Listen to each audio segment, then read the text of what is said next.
Bike এখানে problem হইল গিয়া এখান কিক মারলে ও স্টার্ট হয় এখানে মাঝে কোনো প্রবলেম নাই, কিন্তু যদি সেলফ মারি সারাদিন ঘুরবো কিন্তু স্টার্ট লইতো না। আমি এখন তোরা দেখাই দেবো ও হুন্টাই হুন্টাই, কিন্তু সেলফ যদি মারি সেলফ ঘুরে কিন্তু স্টার্ট হয় না। তার মানে এই ঠান্ডার দিন বাইকের গিয়ে এরকম প্রবলেম হয়, ব্যাটারি তুলা কম চলিলে আপনি তোর স্টার্ট হয় না। তাই আপনি তোর একটা ট্রিক শিখাইমু, আমি তোর ব্যাটারি না বদলি আপনি ঠান্ডার দিনের দিনে এইরকম প্রবলেম করে বাইক কিক মারলে স্টার্ট হয়, সেলফি খালি ঘুরে স্টার্ট হয় না। তো কী হিসাবে কিতা করতে আছে সারা ব্যাটারিটা খুলি আপনি দেখাই। তো আমরা এখন ব্যাটারিটারে খুলমু, খুলিয়া চার্জ দিমু। তো কী হিসাবে আপনি ব্যাটারি আপনি তোর হইলা মানে ঠান্ডার দিনে বেশিরভাগ ব্যাটারি এরকম প্রবলেম পায়। তো সারা টাইমটা ব্যাটারি গন্তেই খুলি।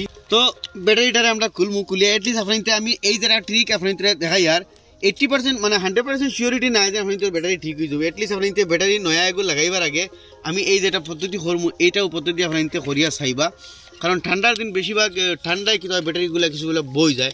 তো এইগুলোর আমরা আবার হিট দিয়ে উঠাইনি লাগে। তো আমি এটা খুলিলাই, তো আমি ব্যাটারিটারে এখান থেকে বাহরিলাই, বাহরিয়া এটারে আমি একদিন পুরা হিট চার্জ দিমু। বারোই না তো যত ব্যাটারি বারোই গেছে, নয়া ব্যাটারি কিন্তু খারাপ হয়েছে না।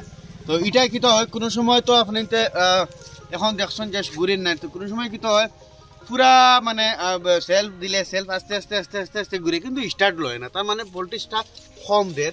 এইটা আমরা হিট চার্জ দিব 2 দিন ভরা, তো এইগুলো আমরা লাগাই তো এটা আমি এখন চার্জও লাগাইমু। তাও চার্জার এগুলো আপনি দেখতে এটা আমার বানাই চার্জার ও আমি একটা ট্রান্সফর্মার দিয়ে চার্জারটা বানাইছি। আপনি দারোয়াইন দেখাই এটা একটা মানে অন্য একটা মেশিন থেকে ট্রান্সফর্মারটা বাহরে আইনা ব্রিজ রেক্টিফায়ার বানাই দেখতে আমি চার্জার লাগাইছি। এখন এটা আমি চার্জও লাগাই তুইমু 2 দিন পরে চার্জ দিমু আর দিলে কি তুই বুঝুনি আপনি তোর এই ব্যাটারির কোনো প্রবলেমের কারণে যোন মানে ঠান্ডার কারণে যোন ব্যাটারি বইয়ে তাকাতে উঠে দিব। চার্জার বানাই দেখতে হইতরা 2টা লাইন যদি এখানে হরি তো দেখতে হইতরা আগুন উঠে, তার মানে এটার মধ্যে পুরা কারেন্ট আছে। তো ব্যাটারির মধ্যে ভোল্টেজ কত আছে আপনি তোরে দেখাইলাই মিটার দিয়া। তো ব্যাটারি বর্তমানে ভোল্টেজ যথেষ্ট ডাউন হইব, যার কারণে তো চার্জ হন না। তো আমি ডিসি রেঞ্জে সেট করে দিয়েছি মিটারটা আর অন্য লাগিয়ে দিই।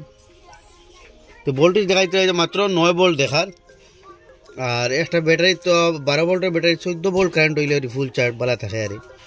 তো দেখো 8 ভোল্ট 9 ভোল্ট দেখার। তো ও দেখতে প্লাস মাইনাসের সিন, ও মানে ওগু প্লাস আর ওগু মাইনাস। তো ওগু মাইনাসের মাঝে আমি খালাগু লাগাই দিই, লাগাই আমি প্রায় ওগু 1-2 দিন চার্জ দিমু দিয়া দেখো কিতা হয়। তো দেখতে হইতে শর্ট করেন। তো ওলা আপনাইতে যে কোনো ব্যাটারি এগু ফালাইবার আগে নয়া এগু লইবার আগে এটলিস্ট ওগুরে 1-2 দিন চার্জ দিয়ে দেখিও চাই। কম চার্জও লাগাইছি 9 ভোল্ট দেখার, আর চার্জতে খুললে ভোল্টেজ দেখি আরও কম দেখাইব,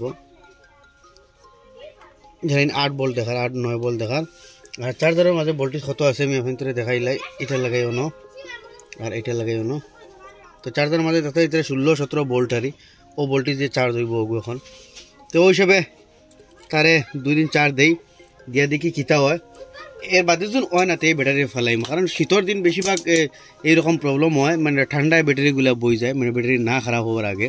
তো ওই হিসাবে এটলিস্ট চার্জার নিজে যদি না বানাইও না বলা অন্য জায়গাত নিয়ে চার্জ দিয়ে ব্যাটারিটা একটা দিন দেওয়া বা দেখে তার ভাবে এইটা ব্যাটারি ফেলাইবা।